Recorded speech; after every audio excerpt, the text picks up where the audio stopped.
O Jornal Hoje volta a um tema que importa muito à nossa equipe, a adoção.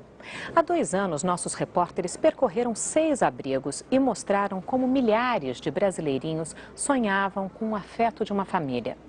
Os repórteres Gabriela de Palhano e Rogério Lima voltaram aos locais visitados em 2008 e constataram que a maioria das crianças continua esperando pelos pais adotivos. Nós reacendemos essa campanha e convidamos você a assistir à série Filhos do Coração.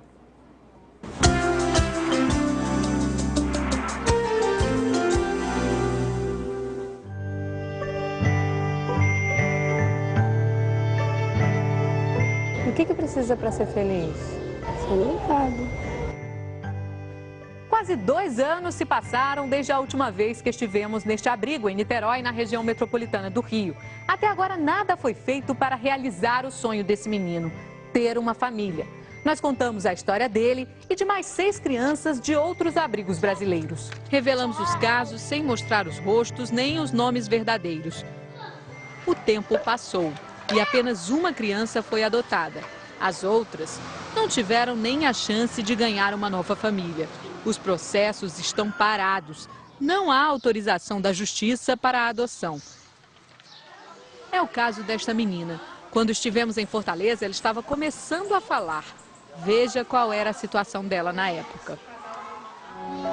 Maria chegou ao abrigo com 4 meses. Durante 2 anos e meio, a justiça trabalhou para que ela voltasse para a mãe. 2 meses em casa e a menina retornou à instituição machucada. Sofreu graves maus-tratos. Hoje, ela já vai completar 4 anos. Agora, o irmão mais novo também está no abrigo e a mãe biológica foi proibida pela justiça de visitar os filhos por causa das sucessivas agressões. Não houve mais nenhum avanço. Um problema que ainda se repete no país inteiro. O Rio de Janeiro é uma das poucas capitais com dados atualizados sobre as crianças de abrigos. São 3.358. 31% estão nas instituições há mais de 6 meses e não tem sequer um processo aberto para decidir se elas podem voltar para as famílias de origem ou se devem ser adotadas. A maioria das crianças tem poucas chances de retornar para casa. Elas foram abandonadas, sofreram abusos ou são filhas de dependentes químicos. Metade não recebe visita e, mesmo assim, legalmente continua ligada aos pais. E pior, o processo para acabar com esse vínculo nem foi iniciado.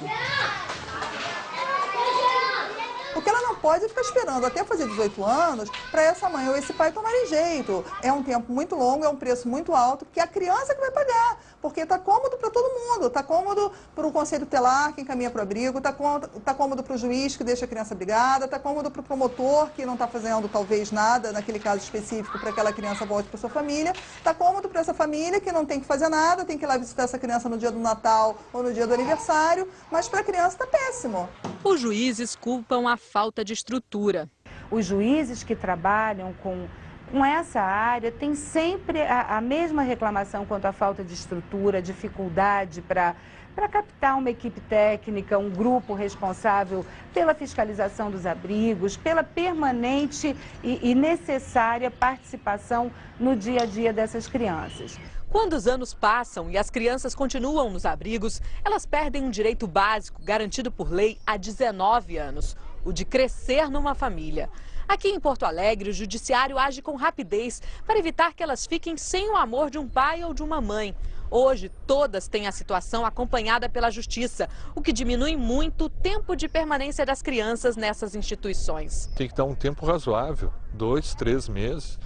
Verificar a situação dessa criança, se essa família não tem condições ou não mostra nenhum esforço no sentido de se reorganizar, o caminho que a gente tem que procurar é outro, é uma família substituta.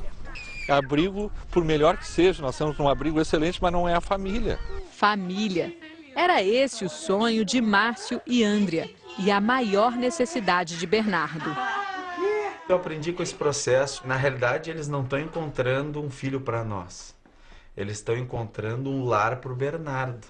Pais, uma família que se adapte ao Bernardo. A gente vê realmente o sentido de família depois que tem um filho.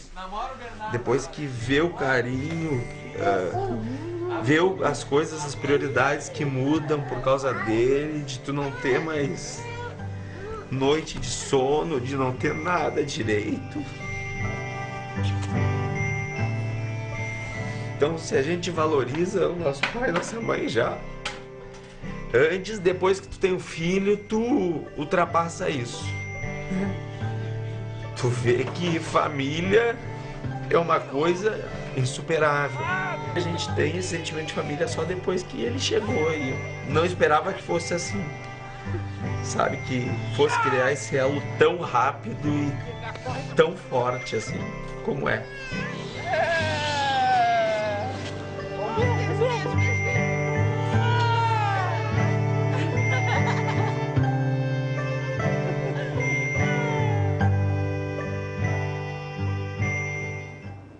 Amanhã você vai conhecer as mudanças na legislação que podem melhorar a vida das crianças que estão à espera de uma família. E você já pode rever a reportagem de hoje na nossa página na internet.